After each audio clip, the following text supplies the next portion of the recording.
Hello, everyone. Welcome to the Biz Apps Buzz podcast. This is our second one. So excited to be here with you all. I'm your host, Amiee Keenan, founder of the ISV Society, working with MS Dynamics World to bring you the latest news and announcements from leaders in the Microsoft Business Applications channel. We are broadcasting live, and you'll also find all of our episodes on the Biz Apps Buzz on demand, so check them out there. But today, we have Doug Bertram from Metafile, who will be sharing some AP buzzworthy information. Welcome, Doug, to the Biz Apps Buzz. Hey, thanks, Amy. Great to be here. Yeah, so excited to chat with you today about AP automation and AI and strategies for success with AP and automation. So before we dive in, feel free to share a little bit about yourself. Yeah, sure. I think I've been in the community for a long, long time, and Metafile, we've been around for about 40 years or so, doing document management for companies, and very tightly integrated with Microsoft and the whole Dynamics platform, and all the different conferences and everything else that we see everybody repeatedly. I've been here for about 17, 18 years, and our product is always changing, and AI is one of the things that that we're leveraging is all we can. So yes, and I feel like AI is constantly changing and evolving, so it's good to keep up with it. It's good to have it, and you see nowadays you're seeing it everywhere, and so it's an interesting how it kind of evolved over the last 2 years. It kind of exploded. Yeah, it did, right? So yeah, we've been putting it in our product we've kind of been working it in probably the last 5 years, I would guess. I lose track of time, so it could be longer than that. Who knows? So, all right, so let's dive in. So I understand Metaview has recently enhanced their AI integration, like you mentioned, for your AP automation solution. Can you tell me and the audience a little bit about that? Yeah, for sure. So there's really kind of three main areas that we kind of probably, like I said, about 5 years ago, we kind of started figuring out, learning about AI and what it is and how do we leverage it and making the product smarter and better and faster. So there's really three main areas that we kind of focus on, and probably one of the biggest ones, and probably the one that most people notice, is on the capture and extraction of documents, right? So Metafile watches the email boxes. Since post-COVID, a lot of people are emailing invoices in now, so that really helps from a digital perspective and getting rid of the paper kind of aspect. But once the system pulls the invoices in, we're feeding them to an AI extraction engine, and that engine intelligently reads and extracts the information out of the document. So we use the data to index what the document's all about, but that's really the tip of the iceberg. So now that we've got that data, the AI reads those invoices, and it's pretty amazing. I mean, when we were implementing it and we were kind of designing it, we're putting it through its paces. We're sending millions of different documents through it, and it's remarkable. And how exactly it does it, I guess that's probably a little bit above me. It just learns and gets smarter. And the funny thing is so I was throwing things like handwritten stuff at it, and it would still find. I purposely write things crooked, like PO pound, and then I'd write a number or something, and I'd write it crooked to see if I could trick it, and it would find it. It would, wow. Just my handwriting's not super great, but you need a couple of doctor's prescriptions and see. Yeah, exactly. Right. That'd be really the test. Get some medical invoices or prescriptions or something. Maybe there's some HIPAA rules about and prescriptions. But anyways, it is pretty remarkable. And the funny thing is I actually for demo purposes, right? I kind of make some invoices that we can throw in there, and we're trying to find places where it would fail, so I could kind of show when it fails and what do you do. And one of the early things that it would fail on is, like, let's say it's looking for tax and off of an invoice, right? It was looking for things like like tax or sales tax or things like that, and then finding the value next to it. That's what the AI engine would do. So one of the things where it would struggle is, like, if where the tax item was, it was maybe like the city and state, like Chicago, Illinois, or something like that. And then right next to that was the value for tax. Well, a human would look at that, and they're just used to looking at invoices and say, oh yeah, that's the tax amount, and that's where they would get it because the amount looked about right and everything else. So I purposely made some invoices that were that way. I used like Chicago, Illinois, Oh, and I really? put this little tax thing in there. And so, when I first fed them in, it worked. It failed, which is what I was hoping it would do. And then you could fix it, and then I could do my demos to fix it. Well, probably about a month or so down the road, I'm doing another demo, and it got it.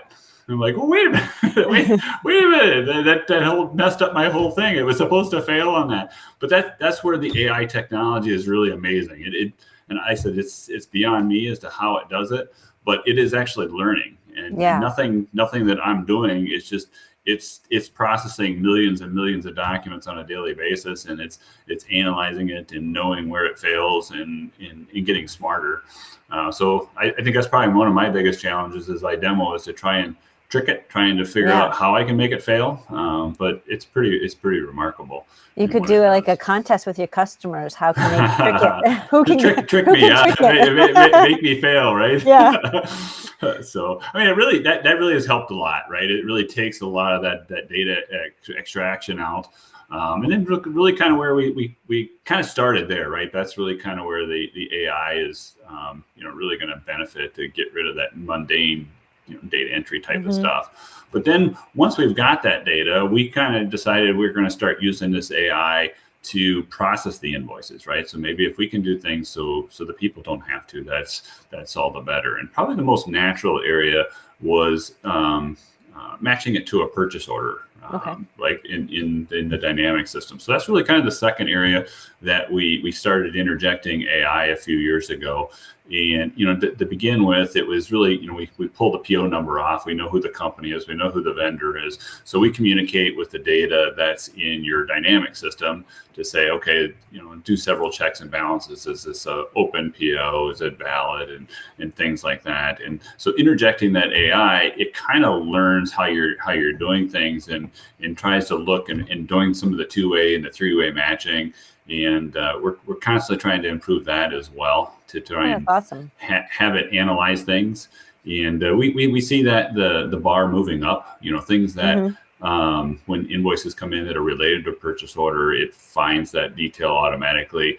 And then nobody has to touch it. So that's really kind of the key, right? That all of a sudden we pull it in, we do all this magical processing with the AI, and then the transactions show up in your dynamic system, and now they're just ready to be posted for payment, and the user doesn't really have to do anything. So I think that's probably the second area where things are improving.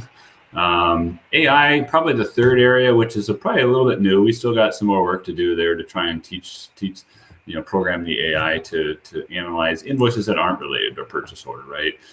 They're really, the hard part with those are there's really nothing to match it to, or nothing to compare it to in your dynamic system. So where we're trying to leverage that AI is to learn your trends. Like when you pull an invoice in, you have to code it up, right? This was office expense, and this is the account code that I need to track, this invoice against that. But it's not always office expense, right? Sometimes, for this vendor, it's this, or for a lot of different reasons. So that's where we can leverage. We're starting to leverage that AI to analyze how things were coded the last time when, with the parameters of the document, what was the invoice for, who the vendor is, what company it belongs to, those types of things, and trying guessing, I guess, to begin with, to try and guess and make sure that it can get coded up correctly.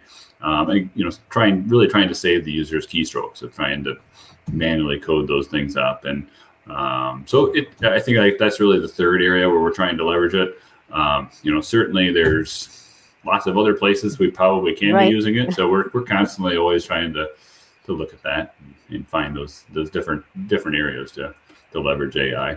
Yeah, it must be exciting to kind of figure out where you want to use it and leverage it in your solution, making things better, making things easier, and getting rid of, like you said, those mundane tasks that nobody wants to do, like keystrokes and entry. Like nobody wants to do that anymore. Yeah, right, exactly. So it's nice to have AI take over that piece. Then you don't have to worry at all. Like I said, it's a very puzzling thing. I mean, like I said, you're seeing it creep up and everywhere. I think we were chatting before we started here, and I was going to get some irons the other day, and some golf iron, a set of golf irons, and they're using AI technology to design those too. So it's amazing, and what it's doing to change our world. And I've seen a lot of improvements in our product over the 18 years I'm here, and it's kind of like almost really the AI is really a game changer and really kind of making the product better.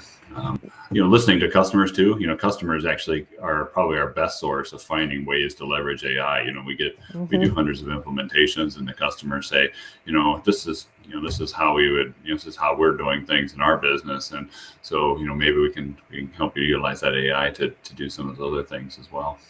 That's great. Okay, how does this impact AP departments? I know you kind of touched upon the touchless part, which makes it easy, keystroke entry, mundane tasks, but overall, there's obviously a much bigger impact that it has.